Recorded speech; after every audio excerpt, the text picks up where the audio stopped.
también mi espíritu exulta de gozo.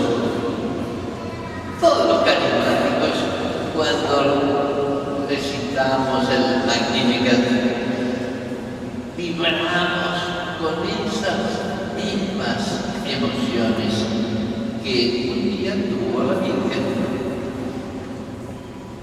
Porque también Dios no solo somos en la pequeñez de cada uno de nosotros,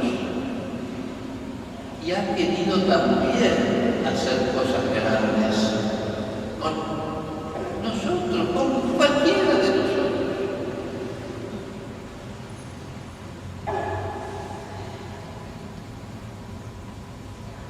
Hoy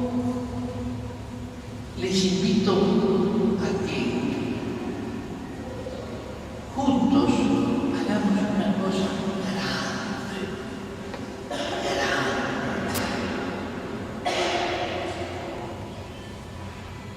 orar por la sanación de la iglesia de hoy. Generalmente cuando se anuncia misa de sanación, cada uno piensa en su propia necesidad. ¡Qué suerte! Voy a pedir, espero que el Señor me sane. Estoy con unos dolorcitos acá, otro tiene una cosa aquí y otro. Cada cual espera que esa oración de sanación sea un beneficio para él. Y tenemos derecho. Pero hoy les invito a que hagamos al revés. Que nos dediquemos todos orando carismáticamente, o sea, solidariamente, contagiosamente, con una oración de intercesión, con poder, para orar por esa iglesia nuestra, que se parece un poco a la vieja aquella Isabel, que hasta ahora estaba estéril. Bueno, siempre la iglesia tiene algunos síntomas como de esterilidad. ¿Qué pasa? Que no se convierte más gente. ¿Qué pasa? Como las iglesias están muchas veces vacías.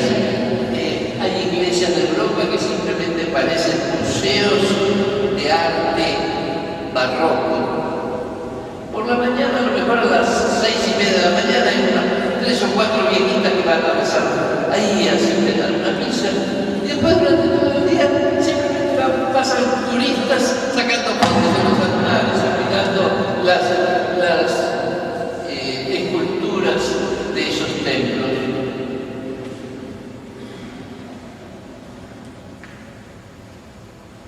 Bueno, sí. Yo me imagino que a ustedes les ha pasado como a mí, que el corazón a veces se me achicharra un poco cuando oigo hablar de mi madre iglesia y está la gente ahí haciendo comidilla con esos curas pederastas que salían en los diarios durante más de un año. Y bueno, así siguieron las historias, pero en estos últimos días también con los chismes del Vaticano y con que saben que el cardenal está enojado con este otro cardenal y que se andan moviéndose el piso unos a otros.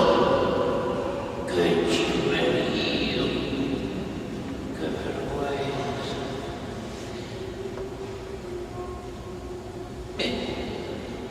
Eso de que a la iglesia la critiquen no me extraña nada, porque la iglesia está formada por gente tan miserable como ustedes y yo.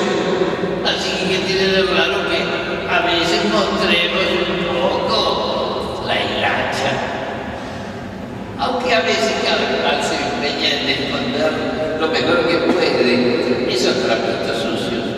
Pero no me extraña de que a veces la iglesia también muestre ciertas flaquezas, simplemente porque está formada por gente igual que ustedes y yo.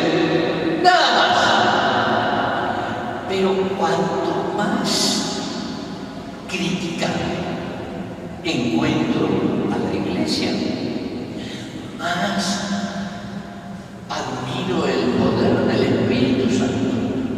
que con gente como nosotros es capaz de mantener la barca de Pedro durante 20 siglos, y no solo subsistiendo, sino manteniéndose fiel a los fines que Jesús le marcó cuando la fundó.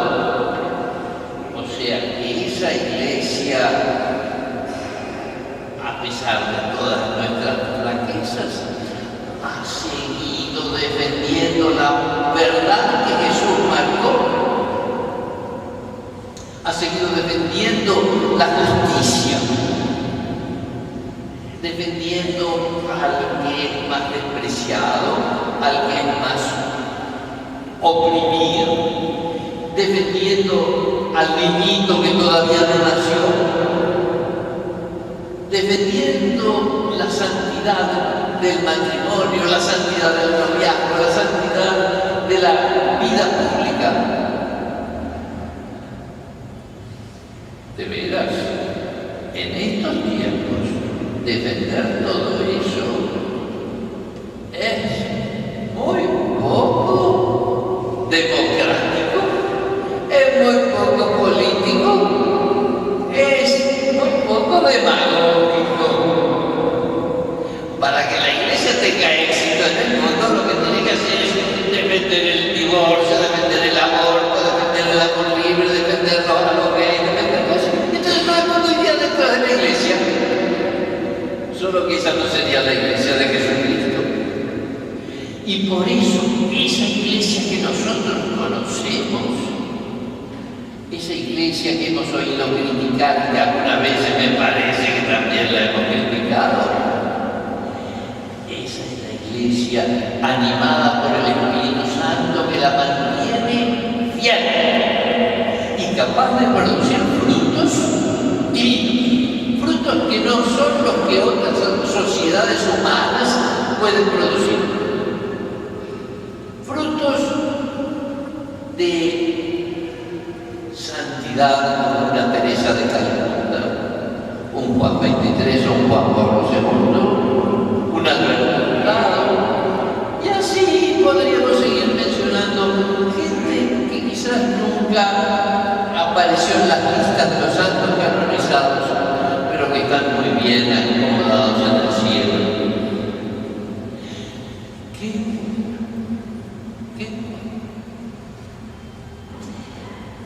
Esa iglesia que vive en medio de un mundo podrido que siempre ha estado como enemigo de Cristo y de la iglesia, algunas veces se ha infectado un poquito, pero la diferencia entre un cadáver y un cuerpo vivo es que cuando en el cadáver se marca un núcleo de infección, se pone negro. Antes de 48 horas todo el cadáver ya está infectado, está todo podrido igual. En cambio, cuando el organismo está vivo, tiene un principio vital que trabaja en contra de esa infección, moviliza todos los anticuerpos para luchar contra esa situación de infección. Eso es lo característico de la iglesia que está viva. Cuando se produce una infección, el resto del cuerpo se vitaliza especialmente para luchar contra eso. Eso yo lo he visto con mis ojos en la iglesia. Por los años 70 comenzó esta situación de crisis, que es efecto del posmodernismo, o sea, cuando la tendencia de modernidad idolatraba la ciencia, la técnica, el nacionalismo, estaban como pensando, el modernismo va a salvar al mundo. Lo cierto es que después resultó que esa ciencia produjo la bomba atómica, el nacionalismo produjo el nazismo y el comunismo, y así también esas otras formas de la obediencia debida y el luchar contra la violencia con más violencia que produjo todos esos problemas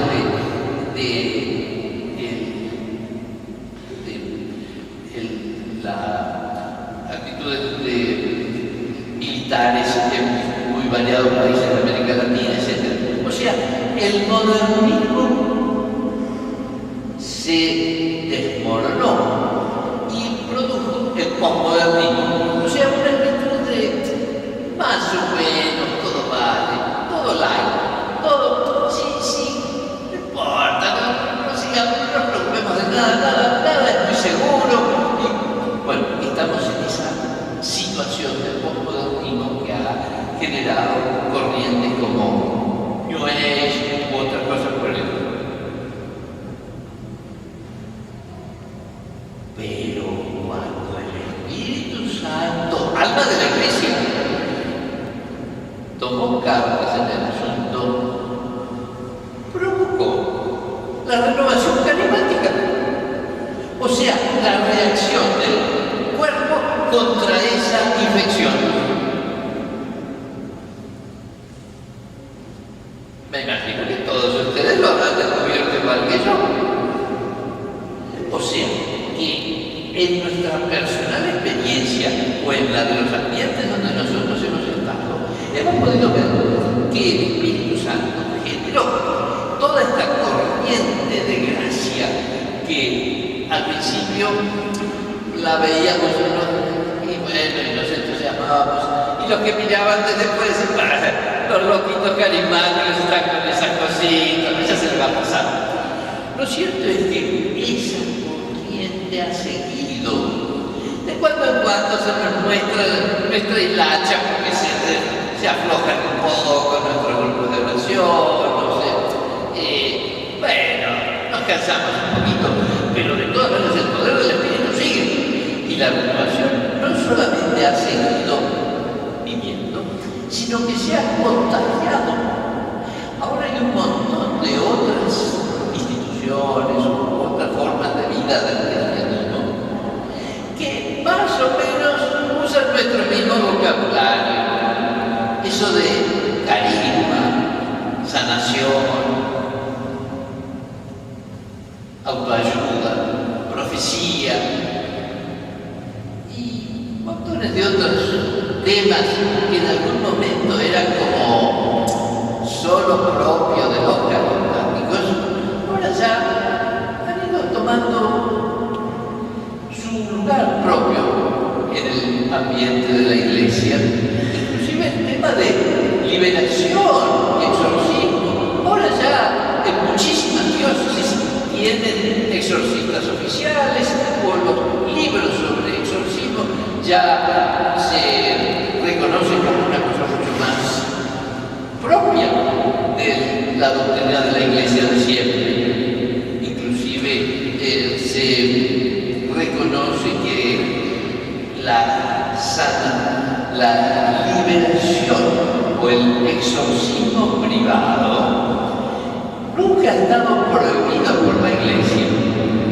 Bueno, y así poquito a poco vamos notando que la renovación sigue dando pasos para enfrentar las infecciones que el mundo pervertido de alrededor pretende inocular en la Iglesia.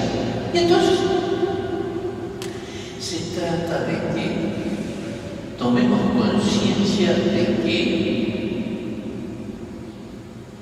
la solución que nos toca realizar es lo que Juan 23 intuyó y nos lanzó desde entonces como un anhelo en el corazón: pedir al Señor un nuevo Pentecostés para el mundo de hoy. Un nuevo Pentecostés.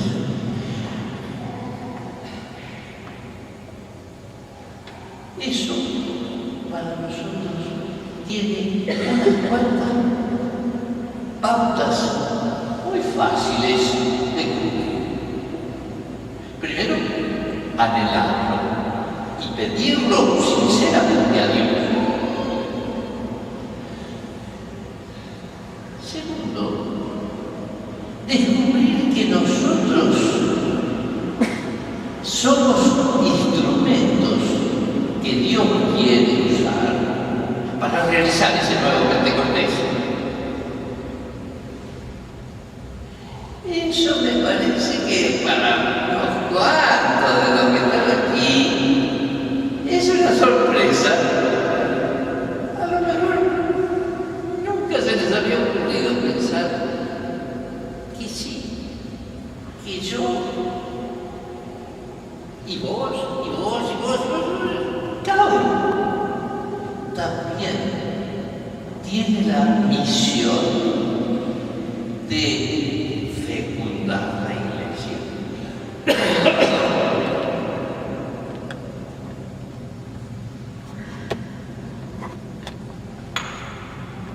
Hacer que esa iglesia que tanta gente critica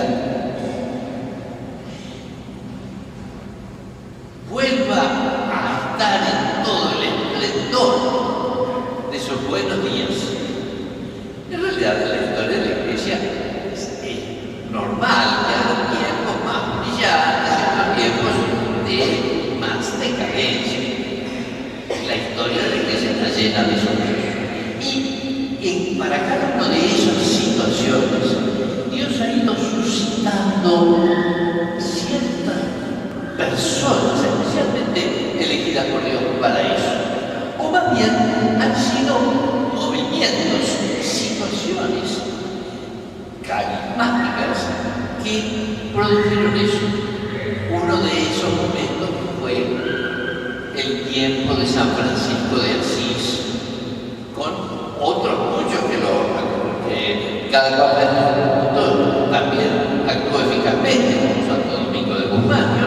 Bien, ese momento en que la iglesia estaba en una verdadera crisis, pero San Francisco de Asís y todo lo que se relacionó con él provocó una renovación.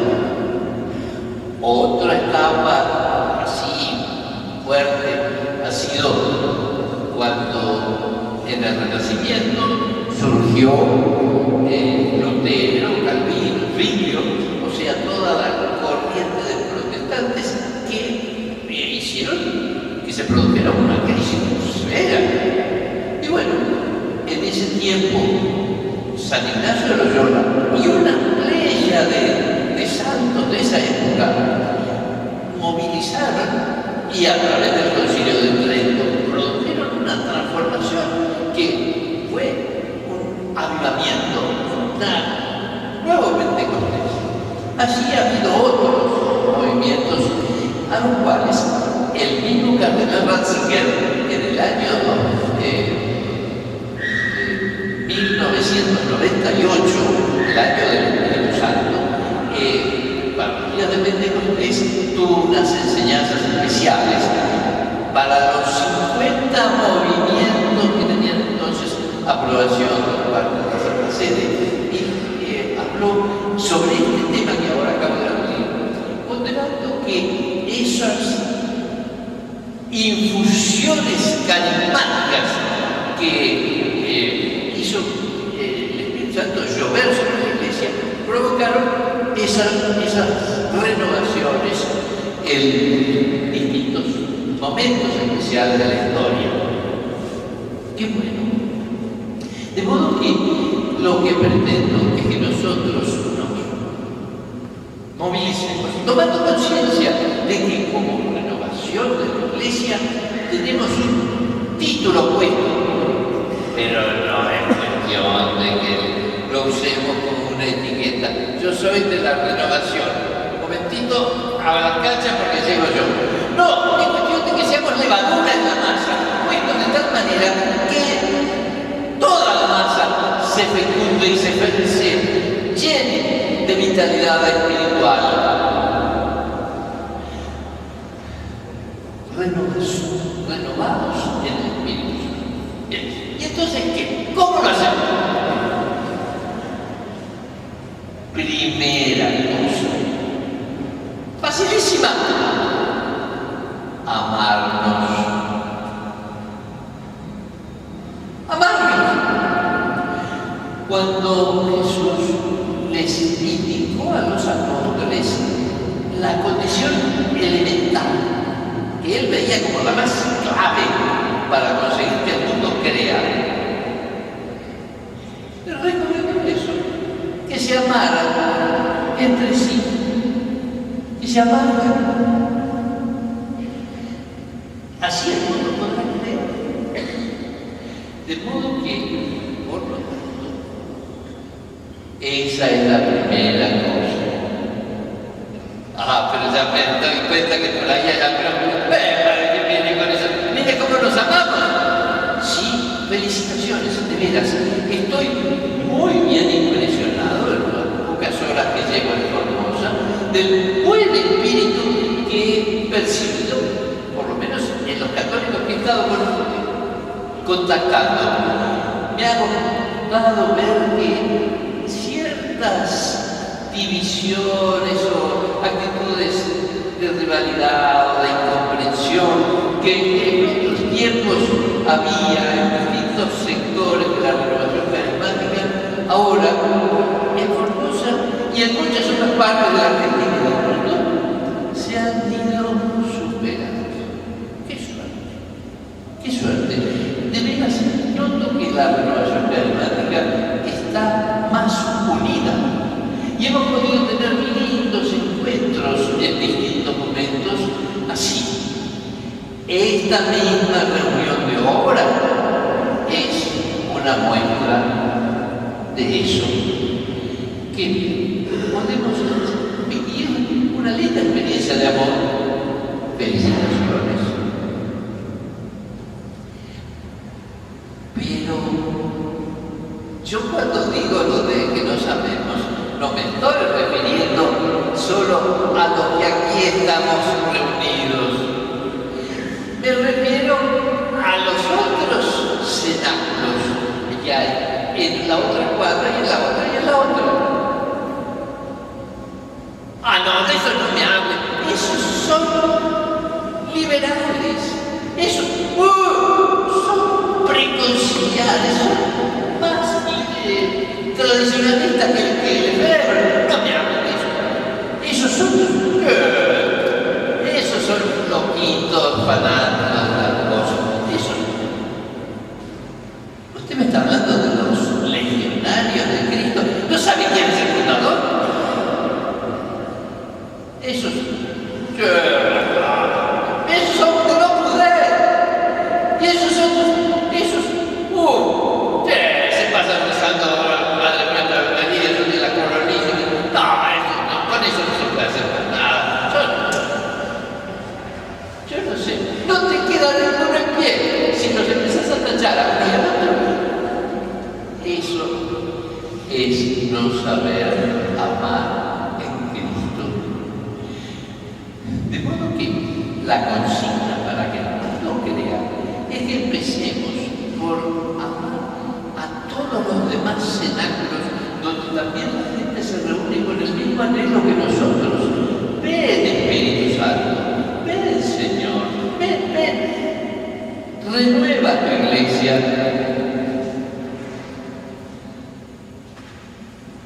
Así que, desde que estoy comprendiendo esto, he ido visitando a distintos grupos que tienen anhelos parecidos y he ido descubriendo que lo que nos une es mucho más que lo que nos separa. He ido descubriendo que casi todos esos grupos de gente que son devotos de la Virgen, por ejemplo, tienen una fe especial, fe en los mensajes de las apariciones de Medjugorje, o de San Nicolás, o de Salta, o de Fátima, o de Lourdes, o de donde sea.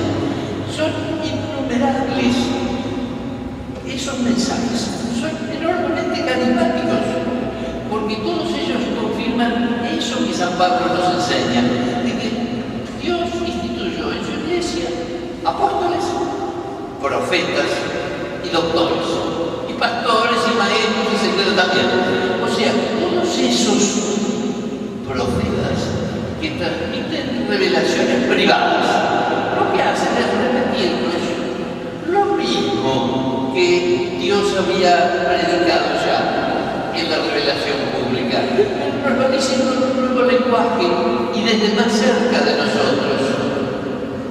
O sea que esos mensajes marianos son un signo más de la delicadeza del Espíritu Santo que nos sigue enviando profetas, y María es la profeta más fenomenal porque todo el mundo conoce algunos mensajes transmitidos por Dios a través de María y que en la práctica son simplemente para hacer hagan lo que Jesús les dijo, pero por favor háganlo y tómense en serio todos estos mensajes de Dios que desde el cielo le dicen conviértanse. Miren, el amor misericordioso de Dios, cómo los está esperando, qué paciencia tiene. Unas veces las profecías venían con amenazas de infierno o de cataclismo, ahora vienen con las lágrimas de la madre que llora de ver cómo estamos de mal. Y bueno, y así en cada una de esas distintas manifestaciones tenemos gente que está viendo y se reúnen cada semana y rezan la coronilla o rezan el rosario o leen textos bíblicos o leen esos mensajes proféticos. Hay también otros que se reúnen para hacer oración silenciosa, otros para estudiar textos bíblicos y profundizar en la exégesis. Hay otros que se reúnen para estudiar la doctrina social de la Iglesia. Todos esos cenáculos son la expresión de la Iglesia que con sus variados carismas ofrecen distintas formas de avanzar en nuestra espiritualidad, pero que no se oponen una a la otra, sino que al ofrecer todas esas distintas maneras de piedad, nos alientan a todos para que encontremos cada cual nuestro lugar en la Iglesia y juntos trabajemos por la reconstrucción, la revitalización, por ese nuevo Pentecostés que la Iglesia necesita. De entre esos grupos, en algunas partes existen cenáculos de la verdadera vida en Dios. Es una corriente carismática fundada por una egipcia ortodoxa casada con un luterano, pero que más católica que yo. Es increíble los mensajes que tiene. Por ejemplo, un mensaje que yo leí. Jesús le dice: yo he fundado la iglesia sobre Pedro y quiero que siga protegida y atendida por Pedro. Bueno, hoy Pedro se llama Juan Pablo II. Escribía ella eso en los tiempos de Juan Pablo II, exhortando a todos los cristianos a vivir en la unidad, aún en cuanto a reconocer el primado del Papa de la Iglesia Católica. Y así, ojalá entonces podamos asistir también a esos cenáculos de los de la verdadera vida de Dios, o los cenáculos de cualquier otro movimiento que tenga algo de positivo. Y entonces cuando vamos a hacer una vez, le podamos decir: ¿qué bien esto? Me edifica tal cosa, los felicito por esto. Y si encuentro algo que yo puedo imitar, también lo imito. Por lo cual también me queda el derecho para ofrecerles lo que nosotros tenemos. Y así, si a cada cual imita lo bueno de los demás, cada vez seremos más parecidos y se irá desarrollando un ecumenismo que nos permita ser de veras un solo cuerpo, un solo corazón, una sola alma. Y entonces podemos decir que nos amamos como para que el mundo crea. De hecho, ustedes ven que los que aquí estamos ya estamos viviendo ese avivamiento, ese nuevo Pentecostés. O sea, en la práctica cumplimos lo que sería un nuevo Pentecostés. Si todos los cristianos del mundo vivieran el fervor que nosotros tenemos, ya estaríamos en ese avivamiento. Bueno, entonces, eso que tenemos, cuidémoslo, sostengámonos unos en otros, alentémonos, pero después abramos también nuestro corazón hacia los demás. Y entonces podremos sentir que esos innumerables cenáculos constituyen todos un cenáculo universal. Un cenáculo universal, donde todos estamos cumpliendo el mensaje de Jesús. Permanezcan en Jerusalén hasta que sean revestidos con el poder del Espíritu Santo. Cuando el amor de Dios nos haga salir de nuestros cenáculos como las hormigas después de una tormenta, salir de a millones para demostrar que ese amor que el Espíritu Santo ha derramado en nosotros está ardiendo, como para poder abrir el corazón y recibir a esos otros que desde lejos antes nos miraban con burla diciendo estos tipos están llenos de vino, y después en cambio podrán decir: ¿y nosotros qué podemos hacer?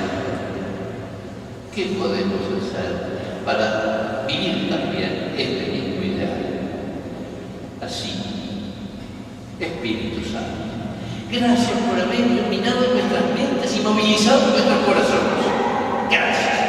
Pero ahora te suplicamos que esto no quede solo en una cosa que se dice o que se escucha, sino que se vive, se realiza con constancia todos los días. Déjanos ser instrumentos tuyos. Señor, queremos de veras ser instrumentos tuyos para realizar este nuevo Pentecostés, vivir ese ecumenismo del amor y abrir nuestro corazón para amar a todos los que están en los otros cenáculos cristianos, con anhelo de llegar a ser, por lo menos en nuestro corazón, un cenáculo universal, como la beata Elena Guerra quería. La beata Elena Guerra fue la que urgió a León XIII para que escribiera la primera encíclica que hubo sobre el Espíritu Santo, la Divinum Illuminus, y le incitó a que también instituyera en toda la Iglesia la novena de Pentecostés. Y luego lo incitó, le escribió para alentarlo a que instituyera eso del cenáculo universal. Pero León XIII, que ya entonces tenía 93 años, se le murió antes. Así que todavía eso del cenáculo universal quedó solo en una carta escrita por la beata Elena Guerra. Pero hoy puede volver a convertirse en realidad. Por eso les invito, piénsenlo. Los que estén de acuerdo con estos tres proyectos, el ecumenismo del amor, que comienza por amarnos entre nosotros y tener el corazón abierto para los demás, el nuevo Pentecostés, que es un avivamiento que empieza por arder aquí entre nosotros, pero para llevar ese ideal de renovación carismática, renovación en el espíritu a todos los demás. Esto de que sepamos amar a nosotros, que también se reúnen para orar de alguna manera, como un cenáculo universal. Los que estén de acuerdo con estos tres ideales, quieran llevarlos en el corazón, pónganse de pie.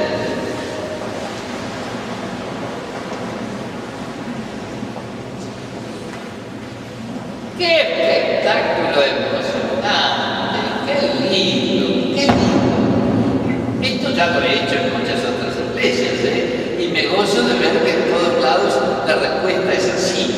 De modo que ahora siéntense solidarios con los que en otros lados lo han hecho, y a cada uno de ustedes le toca ir no transmitiendo por contagio a ese pequeño grupo sobre el cual ustedes tienen alguna irradiación?